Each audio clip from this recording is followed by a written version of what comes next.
Olá, meus amigos, estamos aqui de volta. Agora parece que vai.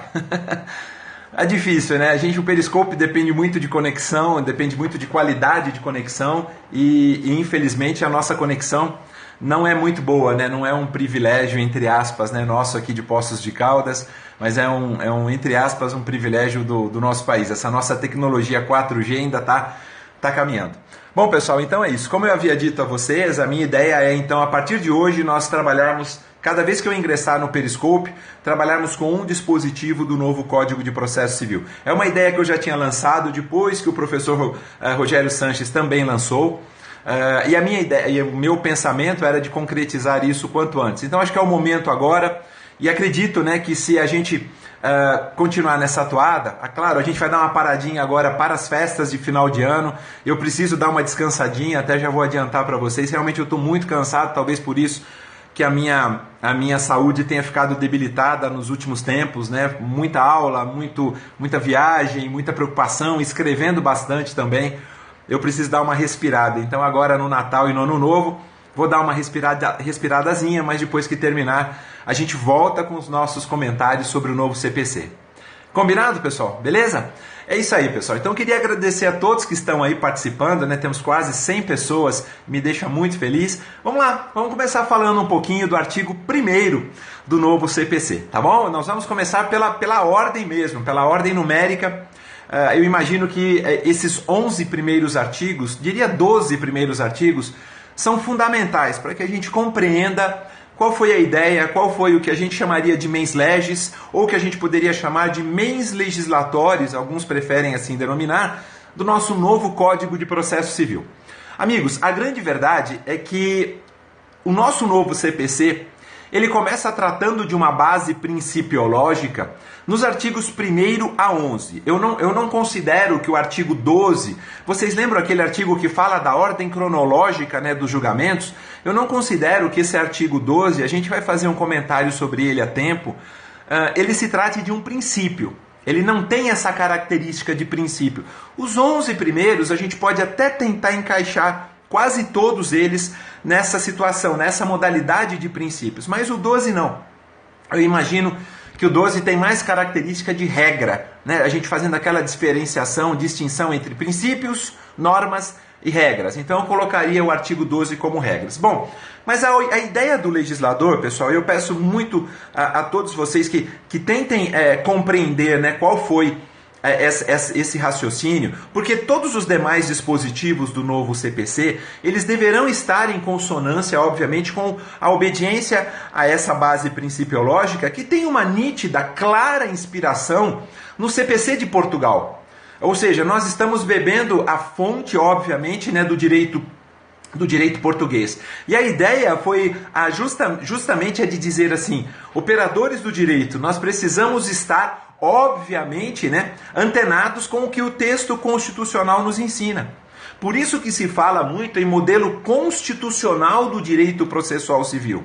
O artigo 1º é a clara, é a resposta evidente a uma adoção ao modelo constitucional do direito processual civil.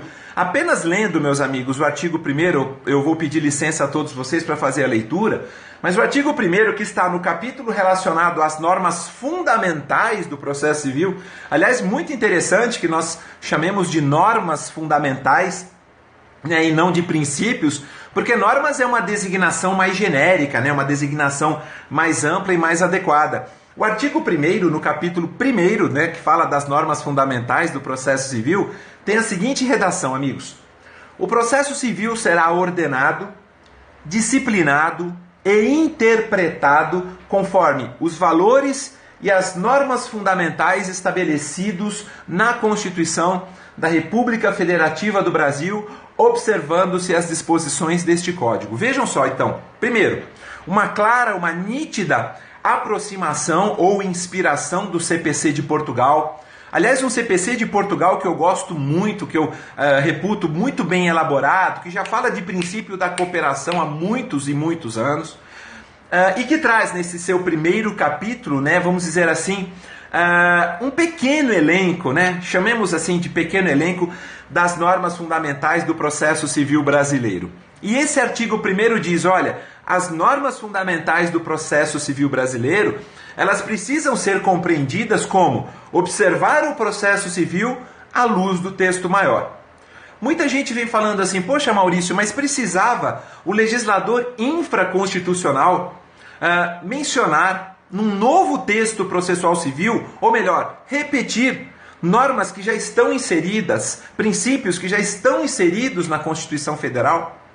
Precisaria essa repetição, eu trazer para uma legislação infraconstitucional normas esculpidas no texto maior? Se o texto maior é a nossa referência, e sendo um pouquinho keuseniano, né, lembrando da famosa teoria pura do direito, lembrando da hierarquia das normas, eu já tenho uma norma hierarquicamente superior que estabelece, por exemplo, duração razoável do processo.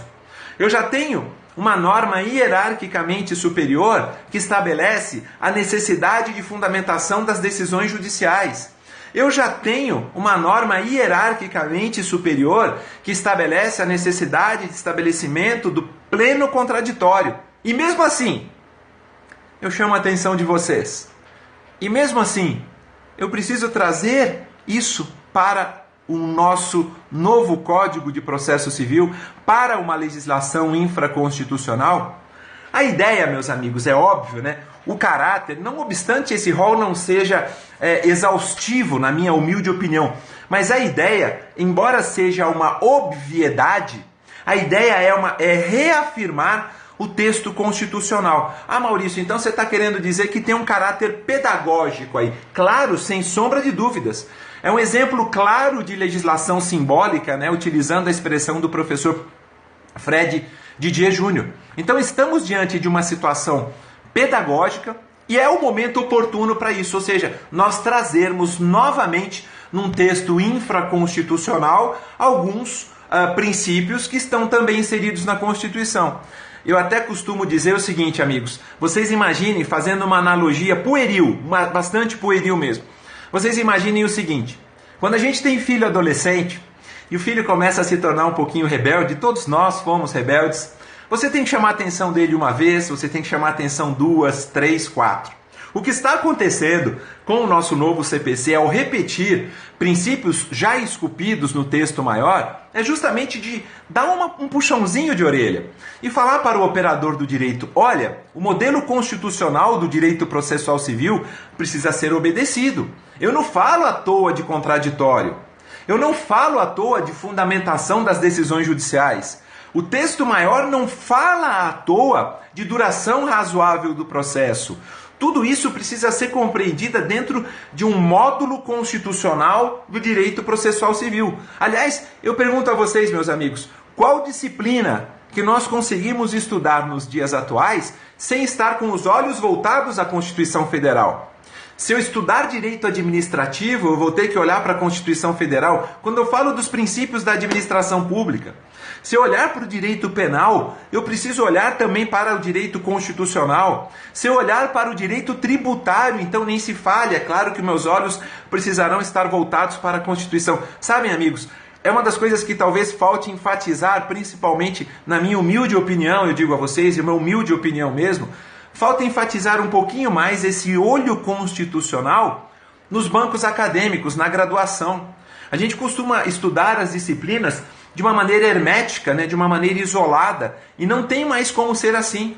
A interdisciplinariedade é uma característica nítida há muito tempo, há muito tempo. Se a gente começasse desde o primeiro período da faculdade a mostrar isso para o aluno, eu tenho absoluta certeza, absoluta convicção que nós estaríamos olhando para as disciplinas, né, com outros olhos. Como não tivemos esse ensinamento, né, como sempre imaginamos na independência, na autonomia das disciplinas, esse é o grande problema, nós não focamos na Constituição Federal. Então pagamos um preço muito grande. O que o legislador, o novo legislador faz é justamente dizer, olha, precisamos voltar os nossos olhos para a Constituição Federal quando estudamos o direito processual civil. E aí eu queria só aproveitar, pessoal, e dizer para vocês que esse artigo 1º, né, vocês perceberam que eu não sei colocar o 1 e a bolinha ali em cima, então eu coloquei um ponto e o O minúsculo, né, para indicar que era o artigo 1º, né? Eu queria, na verdade, pessoal, dizer para vocês que esse artigo 1º, ele traduz literalmente esse pensamento do legislador. A ideia foi de colocar ali num rol, e um rol que não é exaustivo, tá, pessoal? Eu gostaria também de complementar. Nós não estamos diante de um rol taxativo, mas sim de um rol exemplificativo. E por quê? Muito obrigado, então, Vargas, eu não sabia, é só segurar um e aí acaba saindo primeiro. Desculpa, então, peço perdão. Mas a próxima, o artigo 2º, eu vou fazer certinho. Mas enfim, esse artigo 1º, a ideia é justamente de não trazer um rol, nesses 11 primeiros artigos, né, não no primeiro, não trazer um rol ali taxativo. Por quê? Porque se vocês olharem o nosso novo CPC, a gente tem outros dispositivos ali, que também trazem um conteúdo principiológico. Vejam só, agora a gente não tem que observar os precedentes. A observância dos precedentes, inserida essa observância lá no artigo 927, ela pode ter justamente esse caráter. Vou além, pessoal. O autorregramento, o chamado negócio jurídico processual, inserido lá no artigo 190, também faz parte, justamente, é um pilar do novo CPC. Precedentes e negócio jurídico processual, pessoal, são pilares evidentes do novo CPC. Então, não estão todos os princípios ali no artigo 11, nos artigos 1º a 11, mas a ideia é justamente começar o novo texto dando ênfase à necessidade de observância desses princípios. Na própria Constituição Federal, a gente tem, por exemplo, o devido processo legal, se a gente olhar lá no artigo 5º, inciso 54, 55 com contraditório e ampla defesa, a proibição das provas ilícitas, o próprio princípio do juiz natural está esculpido na Constituição. Maurício, então o que você está querendo dizer é que esse rol dos artigos 1º a 11 é só exemplificativo? Isso, exatamente, é exaustivo, mas o objetivo maior, a finalidade maior do legislador foi justamente de trazer esse caráter pedagógico, né? De dizer, nós não estamos olhando para a Constituição,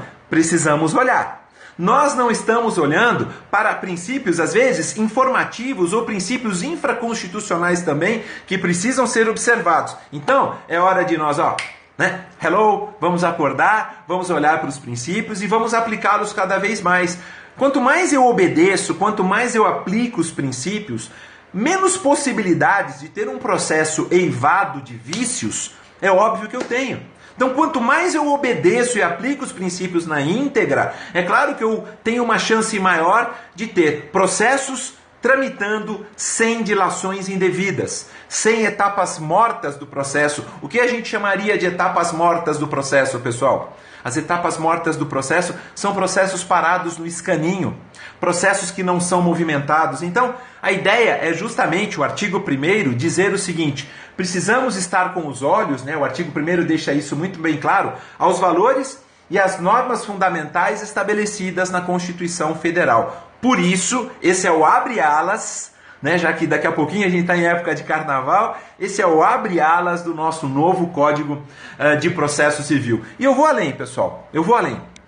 Sabem o que o professor Luiz Guilherme Marinoni menciona a respeito da necessidade da observância da base principiológica? Ele menciona o seguinte, pessoal: a observância da base principiológica passa pela necessidade de um direito ao processo justo.